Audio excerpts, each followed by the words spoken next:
কোটা আন্দোলনকারীদের complete shutdown, আর তার ফলাফল আজকে এই অবস্থা। সমস্ত দাবি মেনে নেওয়ার পরেও তাদের আর সে শাটডাউন শেষ হয় না। কী কারণে আমি বুঝি না।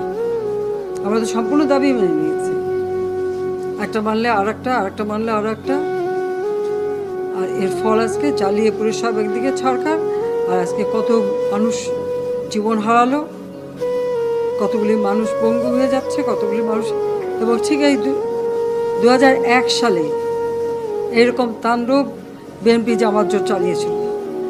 আওয়ামী লীগের প্রায় 21,000 নেতা কর্মী হত্যা করে, কত মানুষ গুলি খেয়ে